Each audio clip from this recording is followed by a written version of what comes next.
Bus ಟ್ಯೂಬ್ನ ಮತ್ತೊಂದು ವಿಡಿಯೋಗೆ ಸ್ವಾಗತ. ದರ್ಶನ್ ಅಂಡ್ ಗ್ಯಾಂಗ್ಗೆ ಸುಪ್ರೀಂ ಕೋರ್ಟ್ ಜಾಮೀನು ರದ್ದು ಮಾಡುವ ಮೂಲಕ ಬಿಗ್ ಶಾಕ್ ಕೊಟ್ಟಿದೆ. ಕಾನೂನಿನ ಮುಂದೆ ಎಲ್ಲರೂ ಸಮಾನರು ಅಂತ ಸುಪ್ರೀಂ ಹೇಳಿದ್ದು, ಬೇಲ್ ರದ್ದಾದ ಬೆನ್ನಲ್ಲೇ 24 ಗಂಟೆಗಳಲ್ಲೇ ಆರೋಪಿಗಳೆಲ್ಲ ಸರೆಂಡರ್ ಆಗಿದ್ದಾರೆ. ದರ್ಶನ್, ಪವಿತ್ರ ಗೌಡ ಸೇರಿದಂತೆ ಉಳಿದ ಆರೋಪಿಗಳನ್ನ ಪರಪ್ಪನ ಅಗ್ರಹಾರ ಜೈಲಿಗಟ್ಟಲಾಗಿದೆ. ಇದೇ ವೇಳೆ supreme court Darshan and gang ಸುಳ್ಳುಗಳನ್ನ ಬಟಾ ಬಯಲು ಮಾಡಿದೆ. ದರ್ಶನ್ ಮತ್ತೆ ಅಂದರ್ ಆಗುವುದಕ್ಕೆ 20 ಕಾರಣಗಳ ಲಿಸ್ಟ್ ಅನ್ನ ಸುಪ್ರೀಂ ಕೋರ್ಟ್ ಕೊಟ್ಟಿದೆ. ಹಾಗಾದ್ರೆ ಆ 20 ಕಾರಣಗಳು ಏನೇನು? ನಟ ದರ್ಶನ್ ಮುಂದಿನ ಆಯ್ಕೆಗಳು ಏನು? ದರ್ಶನ್ಗೆ ಎಷ್ಟು ವರ್ಷ ಜೈಲು ಶಿಕ್ಷೆಯಾಗುತ್ತೆ? ಡಿ ಗ್ಯಾಂಗ್ಗೆ ಜೀವಾವಧಿ ಶಿಕ್ಷೆಯನ್ನ ವಿಧಿಸುತ್ತಾ ಸುಪ್ರೀಂ ಕೋರ್ಟ್? ಈ ಎಲ್ಲಾ ಮಾಹಿತಿಗಳನ್ನ ವಿಡಿಯೋದಲ್ಲಿ ನೋಡೋಣ. ಆದ್ರೆ ಅದಕ್ಕಿಂತ ಮುಂಚೆ ದರ್ಶನ್ ಮತ್ತೆ ಜೈಲಿಗೆ ಹೋಗಿದ್ದು ಸರಿಯೋ ತಪ್ಪು? ನಿಮ್ಮ ಅನಿಸಿಕೆ ಏನು ಅಂತ ಕಮೆಂಟ್ ಮಾಡಿ, ವಿಡಿಯೋಗೆ ಲೈಕ್ ಕೊಡಿ.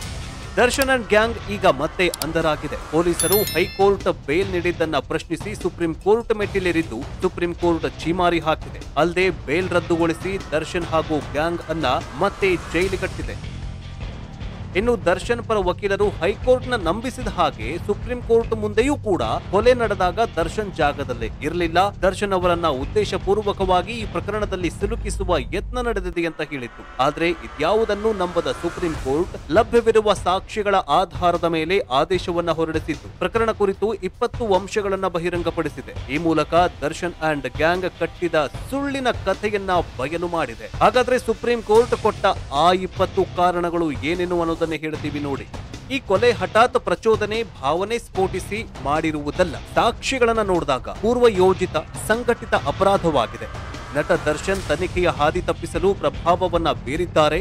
ಅಶ್ಲೀಲ ಸಂದೇಶ ಕಳುಹಿಸಿದ ಕಾರಣಕ್ಕೆ ದಿನಗೂಲಿ ತರ ದುಡಿತಾ ಇದ್ದವನ ಮೇಲೆ ಹತ್ಯೆಯಾಗಿದೆ.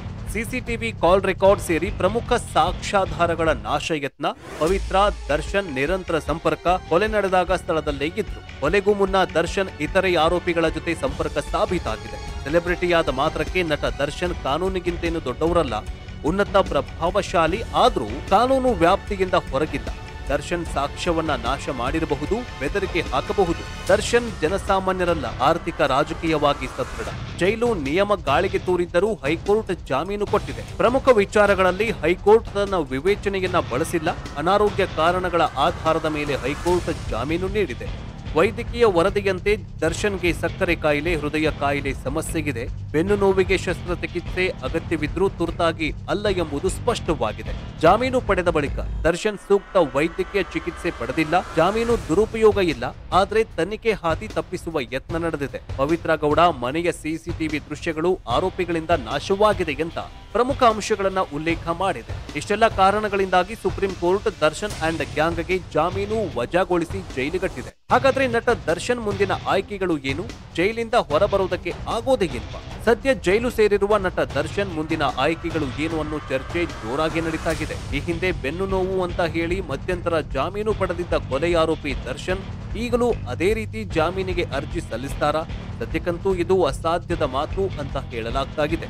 ಈ ಕೇಸ್ಗೆ ಸಂಬಂಧಿಸಿದಂತೆ ಸಿಸಿಎಚ್ ಕೋರ್ಟ್ನಲ್ಲಿ ಟ್ರಯಲ್ ನಡೀತಾಗಿದೆ. ಪ್ರಕರಣದಲ್ಲಿ ವಾದ ಪ್ರತಿವಾದ ಆಲಿಸಲಿದೆ. 6 ತಿಂಗಳಲ್ಲಿ ಟ್ರಯಲ್ ನಡೆಸೋದಾಗಿ ಸರ್ಕಾರಿ ಪರ ವಕೀಲರು ತಿಳಿಸಿದ್ದಾರೆ. ಇಲ್ಲಿ ಆರೋಪ ಸಾಬೀತಾದ್ರೆ ನಟ ದರ್ಶನ್ ಕೊಲೆ ಕೇಸಿನ ಅಪರಾಧಿಯಾಗ್ತಾರೆ. ಈಗ ಬಂದ ಸುಪ್ರೀಂ ಕೋರ್ಟ್ ತೀರ್ಪು ಕೂಡ ಪ್ರಭಾವ ಬೀರಲಿದೆ. ಅಪರಾಧಿ ಅಂತಂದ್ರೆ ಜೈಲು ಶಿಕ್ಷೆ ಕೂಡ ನಿಗದಿಯಾಗಲಿದೆ. ಇದೆಲ್ಲ ಆಗಿ 6 ತಿಂಗಳ ಬಳಿಕವೇ ದರ್ಶನ್ ಬೇಲ್ಗೆ ಅರ್ಜಿಯನ್ನ ಹಾಕಬಹುದು. ಇನ್ನು ಸುಪ್ರೀಂ ಕೋರ್ಟ್ ಬೇಲ್ ರದ್ದು ಮಾಡಿದೆ. ಈ ಆದೇಶದ ವಿರುದ್ಧ ಮೇಲ್ಮನವಿ ಅವಕಾಶ ಸದ್ಯಕ್ಕಿಲ್ಲ. ಕನಿಷ್ಠ 6 ತಿಂಗಳ ಕಾಲ ದರ್ಶನ್ ಜೈಲಲ್ಲೇ ಇರಬೇಕಾದ ಪರಿಸ್ಥಿತಿ ಇದೆ. 6 ತಿಂಗಳ ಬಳಿಕ ಜಾಮೀನಿಗೆ ಮತ್ತೊಮ್ಮೆ ಅರ್ಜಿ ಹಾಕಬಹುದು. ನಟ ದರ್ಶನ್ ಸುಪ್ರೀಂ ಕೋರ್ಟ್ ನಲ್ಲಿ ಈ ಅರ್ಜಿಯನ್ನ ಹಾಕಬೇಕಿದೆ. ಇಷ್ಟೇ ಅಲ್ಲದೆ ಸುಪ್ರೀಂ ಕೋರ್ಟ್ನ 3 ಸದಸ್ಯ ಪೀಠದಲ್ಲಿ ಅರ್ಜಿ ಹಾಕುವುದಕ್ಕೆ ಅವಕಾಶ ಇದೆ. ಆದ್ರೆ ಇದಕ್ಕೆ ವಿಚಾರಣೆಗೆ ಸಾಕಷ್ಟು ಸಮಯ ಹಿಡಿಯೋ ಸಾಧ್ಯತೆ ಇದೆ. ಅನಾರೋಗ್ಯ ಕಾರಣ ನೀಡಿ ಮಧ್ಯಂತರ ಬೇಲ್ಗೆ ಅವಕಾಶ ಇದೆ. ಆದ್ರೆ ನಿಜವಾಗಿಯೂ ಅನಾರೋಗ್ಯ ಇರಬೇಕಾಗಿರುತ್ತೆ. ಹಾಗಾದ್ರೆ ದರ್ಶನ್ಗೆ ಎಷ್ಟು ತಿಂಗಳು ಜೈಲು ಫಿಕ್ಸ್? ಜಾಮೀನು ಪಡೆದು ಹೊರಬಂದ ಡಿ ಗ್ಯಾಂಗ್ ಇದೀಗ ಮತ್ತೆ ಜೈಲು ಪಾಲಾಗಬೇಕಿದೆ. ಜಾಮೀನು ರದ್ದಾಗಿ ಮತ್ತೆ ಜೈಲು ಹಕ್ಕಿಯಾದವರು ಕನಿಷ್ಠ ಅಂದ್ರೆ 6 ತಿಂಗಳ ಕಾಲ ಜೈಲಲ್ಲೇ ಇರಬೇಕಾದ ಪರಿಸ್ಥಿತಿ ಇದೆ. ಈಗ ಬಂಧನ ಆಗಿ ಒಳಗೆ ಹೋದ್ರೆ ದರ್ಶನ್ಗೆ 6 ತಿಂಗಳು ಜೈಲೇ ಫಿಕ್ಸ್ ಆಗಲಿದೆ ಅಂತ ಹೇಳಲಾಗ್ತಾಗಿದೆ. ಸುಪ್ರೀಂ ಆದೇಶವನ್ನ ಪ್ರಶ್ನಿಸಿ 3 ಸದಸ್ಯ ಪೀಠಕ್ಕೆ ಅರ್ಜಿ ಹಾಕುವುದಕ್ಕೆ ದರ್ಶನ್ಗೆ ಅವಕಾಶ ಇದೆ. ಆದ್ರೆ 3 ಸದಸ್ಯ ಪೀಠಕ್ಕೆ ಅರ್ಜಿ ಅಡ್ಮಿಟ್ ಆಗುವುದೇ ಕಡಿಮೆ ಅಂತ ವರದಿಯಾಗಿದ್ದು, ಹೀಗಾಗಿ ದರ್ಶನ್ ಅಂಡ್ ಗ್ಯಾಂಗ್ಗೆ ಬಹುತೇಕ 6 ತಿಂಗಳು ಜೈಲಗತಿಯಾಗಿದೆ. 6 ತಿಂಗಳ ಬಳಿಕ ಬದಲಾದ ಸನ್ನಿವೇಶ ಎಂದು ಜಾಮೀನಿಗೆ ನಟ ದರ್ಶನ್ ಅರ್ಜಿ ಹಾಕಬಹುದು. 14 ತಿಂಗಳ ಹಿಂದಿನ ರೇಣುಕಾಸ್ವಾಮಿ ಕೊಲೆ ಪ್ರಕರಣ ಶೀಘ್ರವೇ ಇತ್ಯರ್ಥವಾಗುವ ಸಾಧ್ಯತೆಯಿದೆ. ಕೊಲೆಯ ಗಂಭೀರತೆಯನ್ನ ಪರಿಗಣಿಸಿ ಟ್ರಯಲ್ ಕೋರ್ಟ್ನಲ್ಲಿ ಸಾಕ್ಷಿಗಳ ವಿಚಾರಣೆಯು ಬಹಳ ತ್ವರಿತವಾಗಿ ನಡೆಯಬೇಕು ಅಂತ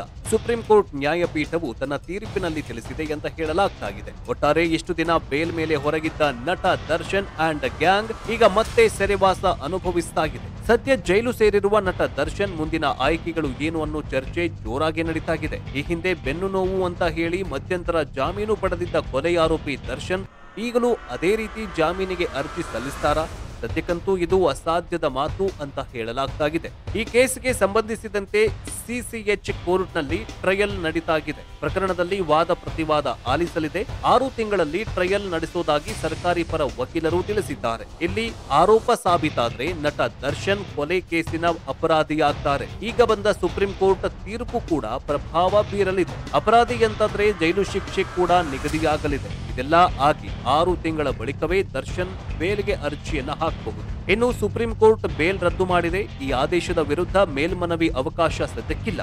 ಕನಿಷ್ಠ 6 ತಿಂಗಳ ಕಾಲ ದರ್ಶನ್ ಜೈಲಲ್ಲೇ ಇರಬೇಕಾದ ಪರಿಸ್ಥಿತಿ ಇದೆ. 6 ತಿಂಗಳ ಬಳಿಕ ಜಾಮೀನಿಗೆ ಮತ್ತೊಮ್ಮೆ ಅರ್ಜಿ ಹಾಕಬಹುದು. ನಟ ದರ್ಶನ್ ಸುಪ್ರೀಂ ಕೋರ್ಟ್ನಲ್ಲೇ ಈ ಅರ್ಜಿಯನ್ನ ಹಾಕಬೇಕಿದೆ. ಇಷ್ಟೇ ಅಲ್ಲದೆ ಸುಪ್ರೀಂ ಕೋರ್ಟ್ನ ತ್ರಿಸದಸ್ಯ ಪೀಠದಲ್ಲಿ ಅರ್ಜಿ ಹಾಕುವುದಕ್ಕೆ ಅವಕಾಶ ಇದೆ. ಆದ್ರೆ ಇದಕ್ಕೆ ವಿಚಾರಣೆಗೆ ಸಾಕಷ್ಟು ಸಮಯ ಹಿಡಿಯೋ ಸಾಧ್ಯತೆ ಇದೆ. ಅನಾರೋಗ್ಯ ಕಾರಣ ನೀಡಿ ಮಧ್ಯಂತರ ಬೇಲ್ಗೆ ಅವಕಾಶ ಇದೆ. ಆದ್ರೆ ನಿಜವಾಗಿಯೂ ಅನಾರೋಗ್ಯ ಇರಬೇಕಾಗಿರುತ್ತೆ. ಹಾಗಾದ್ರೆ ದರ್ಶನ್ಗೆ ಎಷ್ಟು ತಿಂಗಳು ಜೈಲು ಫಿಕ್ಸ್? ಜಾಮೀನು ಪಡೆದು ಹೊರಬಂದ ಡಿ ಗ್ಯಾಂಗ್ ಇದೀಗ ಮತ್ತೆ ಜೈಲು ಪಾಲಾಗಬೇಕಿದೆ. ಜಾಮೀನು ರದ್ದಾಗಿ ಮತ್ತೆ ಜೈಲು ಹತ್ಯೆಯಾದವರು ಕನಿಷ್ಠ ಅಂದ್ರೆ 6 ತಿಂಗಳ ಕಾಲ ಜೈಲಲ್ಲೇ ಇರಬೇಕಾದ ಪರಿಸ್ಥಿತಿ ಇದೆ. ಈಗ ಬಂಧನ ಆಗಿ ಒಳಗೆ ಹೋದ್ರೆ ದರ್ಶನ್ಗೆ 6 ತಿಂಗಳು ಜೈಲೇ ಫಿಕ್ಸ್ ಆಗಲಿದೆ ಅಂತ ಹೇಳಲಾಗ್ತಾಗಿದೆ. ಸುಪ್ರೀಂ ಆದೇಶವನ್ನ ಪ್ರಶ್ನಿಸಿ ತ್ರಿಸದಸ್ಯ ಪೀಠಕ್ಕೆ ಅರ್ಜಿ ಹಾಕುವುದಕ್ಕೆ ದರ್ಶನ್ಗೆ ಅವಕಾಶ ಇದೆ. ಆದ್ರೆ ತ್ರಿಸದಸ್ಯ ಪೀಠಕ್ಕೆ ಅರ್ಜಿ ಅಡ್ಮಿಟ್ ಆಗುವುದೇ ಕಡಿಮೆ ಅಂತ ವರದಿಯಾಗಿದ್ದು, ಹೀಗಾಗಿ ದರ್ಶನ್ ಅಂಡ್ ಗ್ಯಾಂಗ್ಗೆ ಬಹುತೇಕ 6 ತಿಂಗಳು ಜೈಲಗತಿಯಾಗಿದೆ.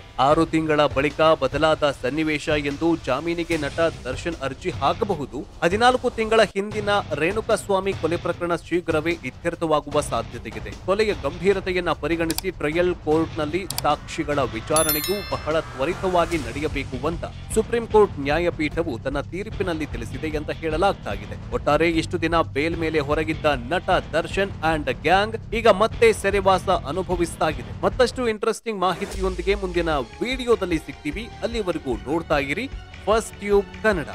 ಧನ್ಯವಾದ.